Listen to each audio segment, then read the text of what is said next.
Hello friends, today I'm working on a Frankie Stein doll. I've been out of customization for about 3 months and this was a throwaway doll trying to get a bit of my skill back, but I captured a lot of the face up process, so I kind of wanted to show it. If you like this video, please consider subscribing and liking the video. It gives me a boost in terms of my mood and also the channel, and I really appreciate it. Thank you in advance. I've had the doll prepped for a while in my stash, and so to christen my new workbench, here I am working on her. I always start with the eyebrows. Recently I've been looking at BJD eyebrows to try and improve my skill. I love how they're drawn and they tend to have a shadow beneath, so I'm putting that in with pastels,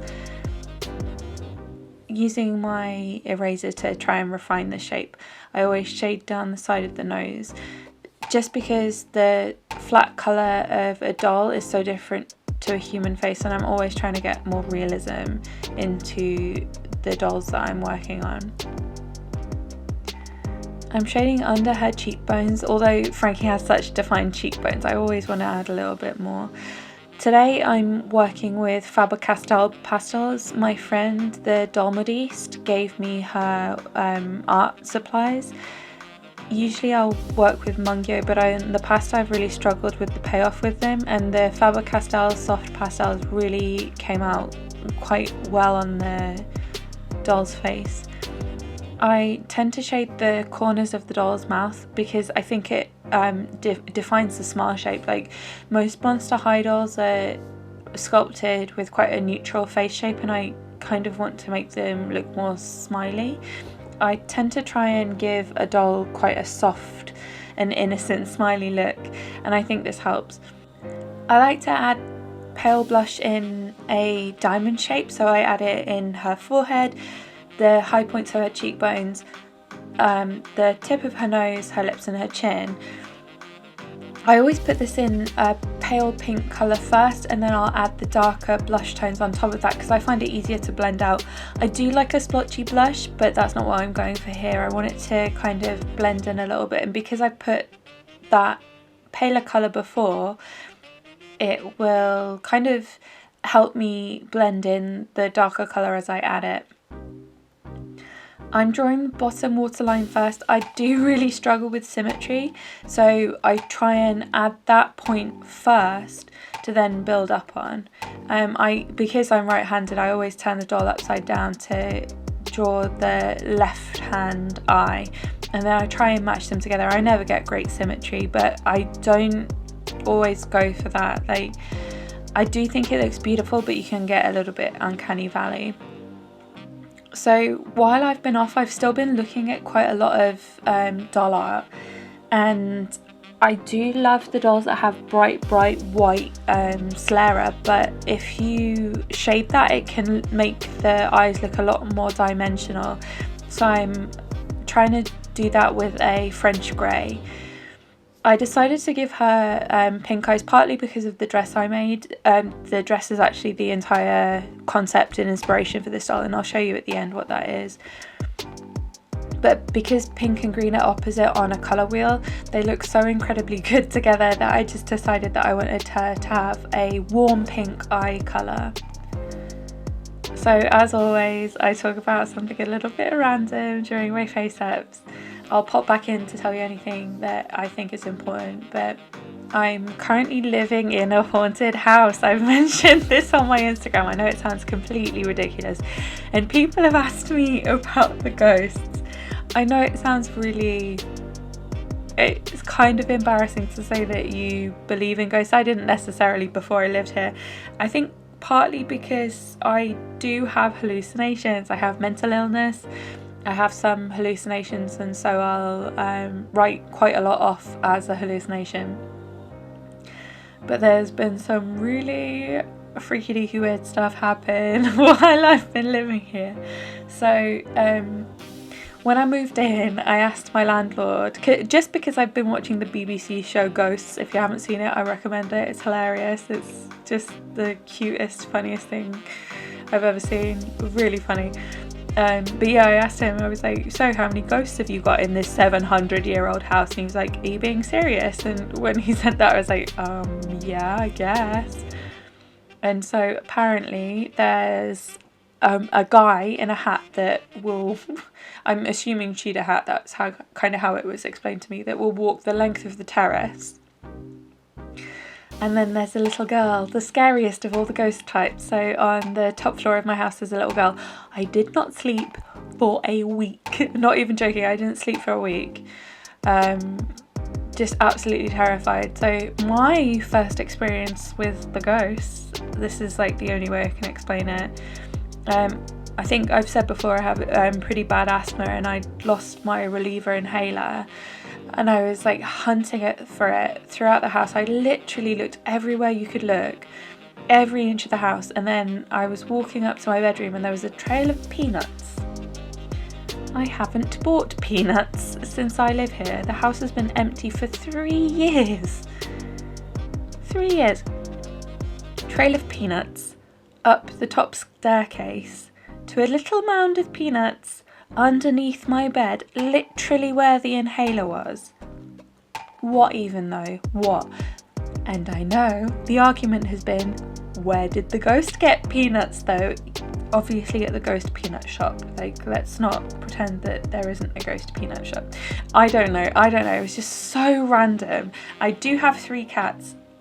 I don't think they could place peanuts like that. I was freaked out, it was weird, I was relieved. Me and my asthma were both relieved. And then I talked to my landlord about that, and he was like, well, funny you'd say that. So my landlord is a flight attendant, and IDs are obviously a very big thing when you're flying like that. He'd gone to work without his ID, and this house is really far from the airport, like 3 hours far. They had gotten a phone call from a woman, no woman lives here, that had said the ID was on the coffee table. What even is that? It's so bizarre. They're not malevolent ghosts, they're very caring ghosts, which obviously I'm happy about. They look after us, but oh my goodness, like helping us find the scary things. One of my bezies, also a doll artist, Stitch Wick, which I'll pop her links down below, she's very talented. She was like, have you been leaving like buttons and odd earrings around for the ghost? I was like, no, I have nothing. I don't have any bits and bobs to leave around for the ghosts. Like, I am very, very superstitious. Let me know in the comments down below. Have you seen ghosts? Do you believe in ghosts? Do you have explanations for these ghosts? And if you do, tell me your ghost stories, because honestly, just mind-blowing. I had some friends over for Halloween, and I did tell them before they came. I was like, look, my house is haunted. And my friend was like, do I have to sleep alone? And I was like, no, it's all good. I won't leave you alone to be scared by the ghost. But I think part of it, you do have to be receptive to it. Like, when me and my landlord have been desperate, they've helped us but not shown themselves. Do you know what I mean? So bizarre. The little village that I live in, absolutely stunning, completely ancient. I got locked out. I was talking about it on live stream. I got locked out because my cat legged it, chased him, shut the door, didn't have my key. But I popped next door to my neighbours. There's these 3 little cottages, and apparently they're literally older than the road that they're on. Hundreds and hundreds of years old. It's incredible. And like, because of the problems that I'm having with the house, like I have no heating, no hot water, blah blah blah. You have to look after these pieces of history, but a lot of it is left to the owner of the building, and like anybody can own this ancient building. You buy it, it's yours, but there are rules on what you can do to the house. But obviously it needs to be livable, so you're in this kind of yo-yo seesaw state with what you can do with it. It honestly, it's stunning but I don't think I'd ever want to own a listed building. It's a lot. I was pretty sad to not be able to make Halloween dolls this year. I did have plans for Halloween dolls, which I guess I'll do next year. I bought candy to give to trick-or-treaters, but nobody came round, so I maybe accidentally ate the candy. I'm not gonna lie, I wasn't sad. Played some scary board games and watched Sleepy Hollow, but yeah, kind of missed Halloween a little bit this year. I'm excited to be in the UK for the holiday season as well, like, because I've been away from kind of Christmas just generally for so long. It was kind of heartbreaking, I guess. Like, the situation is so different, and then this year as well, because I'm just completely broke, but there's all the Christmas trees everywhere. I have been invited to holiday celebrations very generously by some incredible people that are in my life. Very, very lucky. I am looking forward to kind of a traditional British Christmas celebration, because it really is a wonderful thing to do. Like, I love holiday celebrations in any situation, but being able to celebrate the holidays from my childhood is really special. I think you've sorry, back to the face up very randomly. I think you've seen me putting the glitter on her face. I'm using a MAC Reflex glitter. It's transparent pink Reflex, and I started putting it on very, very early, because like with the glitter, every time you put Mr. Super Clear on, it will kind of flatten down the shimmer, but because I put so many layers, it's kind of foiled it, so it's very pink and kind of metallico for glittery. It looks super cute, but it's not exactly what I was hoping for. Ideally, I would have used like a Pearl powder. Don't have one, using what I've got. I didn't feel like I achieved what I wanted to with this face up. It was really difficult because I think just when I left Japan, I'd finished the Watermelon Girl, which was kind of the way that I want to be doing a kind of cute face up. And then after 3 months of not doing anything, ring light fail, I'm still kind of dealing with my new setup. It's not ideal, but working on it. Ring light kept dropping onto my workspace. Yeah, so I kind of got to where I wanted to. Didn't have time to kind of build up the muscle memory, and then just took time off. And I'm still struggling with the injury that I have on my right hand. And then also the cold does not help that at all. I think anybody with an old injury will tell you that it always gets worse in winter. And then of course the UK is colder faster than Japan is. Like, we're already in the single digit Celsius figures, whereas Japan is still very temperate, very warm at this time of year. Yeah, it's been a big shock moving back from Japan. Like, so much is different. I do want to talk about that in a future video. I have a Decora doll coming up on a Frankie, of course, because I love Frankie. I lost so much of the face up, I'm so sorry already, which is kind of why I feel like this video with almost all face up. Forgive me for the next video maybe not having very much face up. Yeah, I do think she looks cute, but still kind of mourning the loss of my skill. I've been talking to other doll artists who have kind of sympathised with it. Like, I've not been in the hobby long, and then also taking that kind of amount of time off, it was going to happen. I do love the colours that I chose, and I think I went a bit too long on her lashes again. Like, that was something that I tried on my next face up after this, like try and not be as ham with the eyelashes.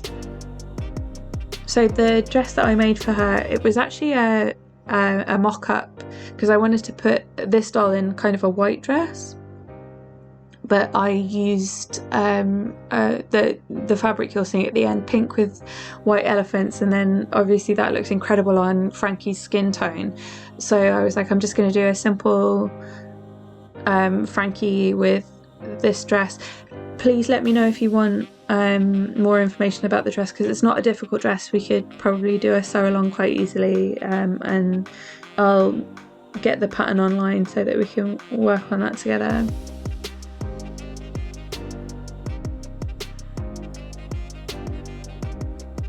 I made this wig when I was making the mock-up for the dress, because I just wanted a very simple Frankie. I'm just adding a little bit more wefts because it wasn't full enough along the hairline particularly, but then also some of the wig cap was showing. I made the wig cap in pink just because that's all I had, but I think it looks all right showing through just because of the shade. I received a doll from Space Neko and it had painted fingernails, so I decided to do that. I glossed both her lips and the fingernails after I'd painted them.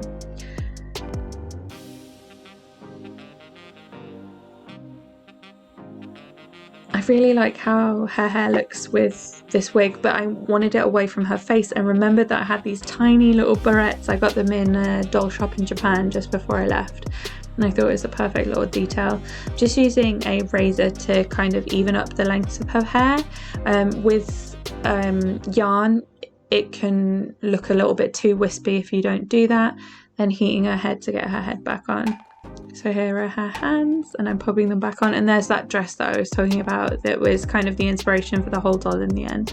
I really like the doll, and I love the dress as well. I think it's super cute. I didn't blush her body because I wanted to still look like Frankie. So what do you think? We're in lockdown in the UK at the moment, so it's kind of difficult to get photos. She's available on my Etsy, links are in the description box below. So I tried to find somewhere cute in my house that I could take some nice photos of her. The house is beautiful, the lighting was difficult, but I hope you like how she turned out. I hope you learned something from the videos of her face up. I'm so glad that you came and watched. Again, if you liked the video, please give me a like. If you want to see more, please give me a subscribe, comment. I'm always down in the comments, and thank you again for your time, and hopefully I'll see you again in the next one. Thanks again. Bye.